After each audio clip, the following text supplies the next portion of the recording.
आज आपण बघणार आहे अतिशय साधी सिंपल अगदी 10 मिनिटात बनणारे शेंगदाणा आणि गुळाचे लाडू. शेंगदाणा आणि गुळ हे आपल्यासाठी पौष्टिक तर असतातच.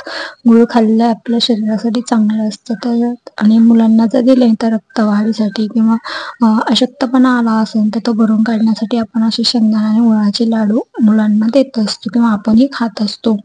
तर आज अशीच ही रेसिपी बघणार आहोत. त्याच्यामध्ये मी खूप काही टिप्स सांगितल्यात. तर हे लाडू बनवण्यासाठी आहेत ना, मी शेंगदाणे मोजून घेतलेत. तुम्ही बघू शकता ही एक वाटी घेतली मी आणि त्याने 2 वाट्या शेंगदाणे घेतलेत. असं वाटीचं प्रमाण मीच दाखवते म्हणजे गुळ बरोबर प्रमाणात पडतो. अनेक जण म्हणतात की आमचे शेंगदाण्याचे लाडू आहेत ना असे भगभगीत होतात, त्याला असा एक संगपणा येत नाही किंवा लाडू वळला जात नाही, मग त्यात दूध टाकावं लागतं, तूप टाकावं लागतं. तर आज दूध तूप काही न वापरता आपण फक्त शेंगदाणा आणि गूळ हे 2च साहित्य वापरून इतके छान लाडू बनवणार आहे ना.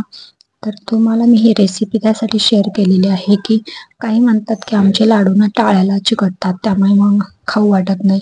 तर ह्यासाठी नाही, ही पहिली टिप्स आहे. शेंगदाणे ना असे मीडियम स्लो गॅस करत एकदम खरपूस असे भाजून घ्यायचे. खमंग शेंगदाणे, कडक शेंगदाणे म्हणतो ना आपण, तसे भाजून घ्यायचे. तुम्ही बघू शकता मी शेंगदाणे टाकल्या मीडियम गॅस होता. शेंगदाणे गरम होत आले ना की नंतर स्लो मीडियम करत करत असे शेंगदाणे भाजून घ्यायचे. त्या शेंगदाण्याच्या टरफलाचा कलर आहे ना असा थोडा चेंज झाला पाहिजे. करपवायचे नाहीयेत परंतु असे कडक शेंगदाणे आपल्याला भाजून घ्यायचे. बघू शकता गार झाल्यानंतर त्याचं हे वरचं सालपट आहे ना ते सहज निघते, पर्यंत चांगले भाजायचे. आता हे भाजून गार केलेत मी. आता आपल्याला गुळ मिक्स करायचा. तर मी आपला साधा जो गुळ मिळतो ना रेग्युलर दुकानामध्ये तोच वापरलेला आहे.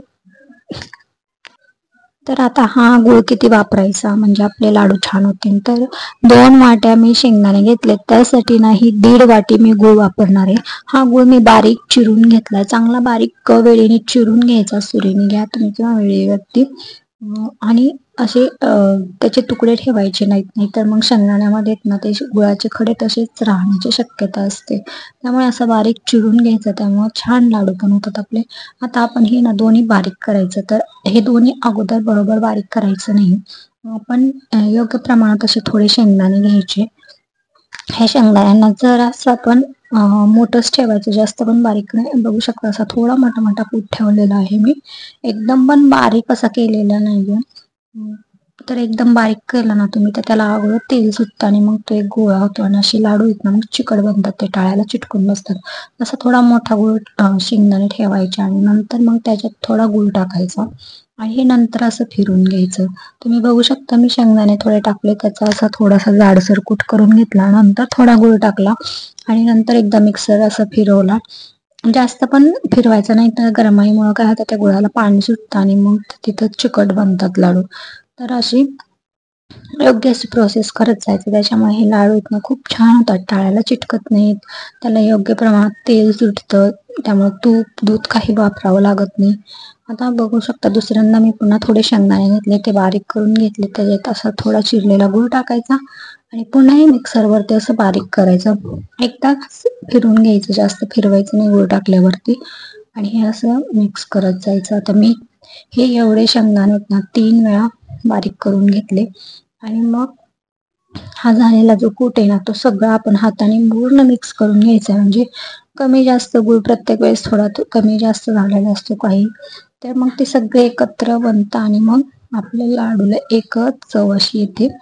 आता बघू शकता हे सगळं आपलं बारीक करून झालं. आता याला मी चांगलं मिक्स करून घेणार आहे आणि बघू शकता त्याला किती छान असं तेल सुटलेलं आहे लाडू बांधताना. आता हे मी सगळं मिक्स केलं, बघू शकता त्याचा कलर पण चेंज झालाय गुळाचा. आणि हे तेल बघा तुम्ही, आपण यात काहीच टाकलेलं नाही, फक्त मिक्स केले ना. तर आपण जे शेंगदाणे खरपूस भाजले होते ना त्याच्यामुळे हे लाडू इतके छान झालेत.